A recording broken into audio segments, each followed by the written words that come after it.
Hello and welcome to the Wolfenaar Show. My name is Fraser. I'll be your guide through history's dark and dreary alleyways. Today I've got a great episode for you. It's all about the Voynich Manuscript, a mysterious medieval tome that to this day hasn't been solved, I guess, even translated. It's written in some sort of mysterious language. People just don't know what's up. So let's get into the Voynich Manuscript mystery book. Books, am I right? They obviously can't be trusted. Lumps of wood pulp and ink that somehow want to tell me what to do and how to think. I do my own research like a sane person would by watching videos on YouTube and reading social media posts by people that I do not know. That's how I know that books are part of the satanic big government conspiracy to try and get me literate, and it ain't happening. Jokes aside though, some books carry enduring mysteries that cannot easily be solved. The Voynich Manuscript is one of the greatest puzzles in the field of cryptography. Ever since the medieval text was rediscovered by a rare book dealer in 1912, people have been racking their brains trying to figure it out. You see, while the Voynich Manuscript is fully illustrated, it isn't written in any known language. The illustrations are also quite puzzling. Many of them show plants that do not seem to exist. Wilfrid Voynich was a Polish revolutionary with an interest in old books. His youth was spent participating in one of Poland's many revolutions. Honestly, trying to figure out which one it was is as hard as giving your cat a bath. Lots of effort for very little reward. After his days in the revolution, Wilfrid Voynich moved to London to pursue a career in rare book dealing. Around 1912, he had enough money to open a New York branch to his business. Around that same time, he also visited a Jesuit library in Italy. He bought 30 manuscripts from the Jesuits, one of which turned out to be the Voynich Manuscript. Obviously, it wasn't titled that before he bought it. He sort of applied his own name to it. The mystery book consisted of 120 leaves of vellum, totaling for 240 pages, because people used to write on whatever they could. Vellum being calf skin, which seems a little bit weird. I know we write on paper now, but paper wasn't so common back then. Also didn't last quite as long. Unfortunately for Wilfrid, the manuscript wasn't written in any language that he could read. Voynich showed his manuscript to any expert he could find, and to this day, none have been able to solve the coded text. Did I mention that people think the text was written in code? So what's in the Voynich Manuscript? The strange language features on each of the 240 pages. Much of the first half of the book seems to be dedicated to some sort of botanical codex. Each page has a crude painting of a plant with a few paragraphs discussing it, we think. The drawings suggest an intimate knowledge of the plants in question.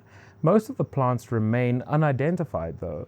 The discussions may be of properties that these plants have. Whether this is a pharmaceutical codex or a poisonous grimoire remains to be seen. Somewhere in the middle, the manuscript pivots to an astronomical treatise. Various wheel-shaped drawings seem to show zodiac signs or some other astronomical phenomenon.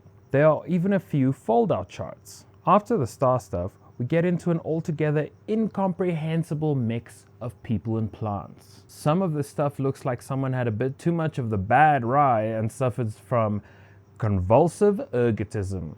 You know, the swamp gas of medieval mysteries. Dancing plague? That's a convulsive ergotism. Witch hysteria? Convulsive ergotism. Let's talk about the language. You may be saying that the Voynich Manuscript was clearly written by a drugged-out medieval monk, and this might be possible. As a result, the language is not a language at all, but the gibberish scribbling of a madman.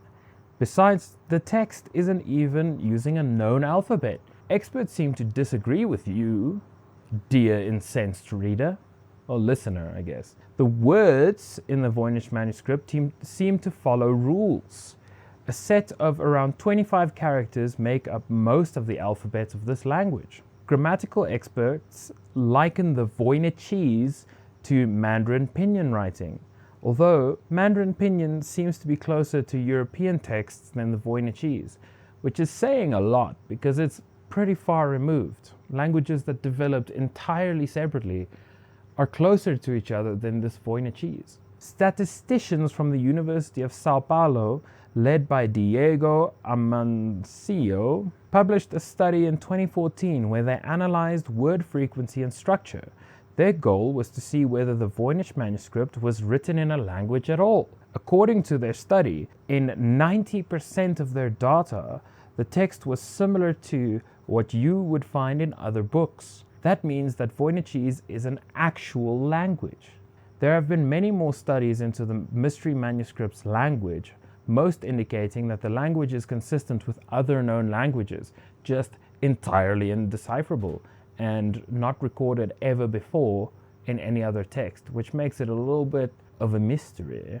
Dubious history of the manuscript. Radiocarbon dating places the creation of the vellum pages somewhere around the 15th century, so we know that the book is at least 600 years old. Analysis of the ink shows that the written and drawn parts were done around the same time. Some parts of the text do show signs of retouching by later owners. Naughty, naughty! The first confirmed owner of the book was an alchemist from Prague, Georg Baresch. He sent samples of the text to a Jesuit scholar named Athanasius Kircher. The scholar tried to get the book from Baresch, but the old coot refused. Upon Georg's death, the book went to his friend, Jan Marek Marcy, the rector of Charles University in Prague. Marcy later gave the manuscript to Athanasius Kircher. He kept it at the Collegio Romano, where he lived. The book was forgotten there after Kircher's death, until Wilfrid Voynich bought it from the Collegio. The original letter from Marcy to Kircher was still in the front cover of the book when Voynich got it. He never read it though, as it was only discovered in 1999. That letter read, "Reverend and distinguished Sir Father in Christ, this book bequeathed to me by an intimate friend I destined to you, my dear Athanasius, as soon as it came into my possession, for I was convinced that it could be read by no one except yourself. The former owner of this book asked your opinion by letter, copying and sending you a portion of the book from which he believed you would be able to read the remainder. But he at that time refused to send the book itself. To its deciphering he devoted unflagging toil, as is apparent from attempts of his which I send you herewith, and he relinquished hope only with his life. But his toil was in vain, for such sphinxes as these obey no one but their master, Kircher. Accept now this token, for as it is, and long overdue though it be, of my affection for you, and burst through its bars, if there are any, with your wonted success. Dr. Raphael, a tutor in the Bohemian language to Ferdinand III, then King of Bohemia, told me the said book belonged to the Emperor Rudolph, and that he presented to the bearer who brought him the book 600 ducats. He believed the author was Roger Bacon, the Englishman. On this point, I suspend judgment. It is your place to define for us what view we should take thereon, to whose favor and kindness I unreservedly commit myself and remain at the command of your reverence Johannes Marcus Marzi of Kronland, Prague, 19th August 1665. After Voynich died, his widow inherited it.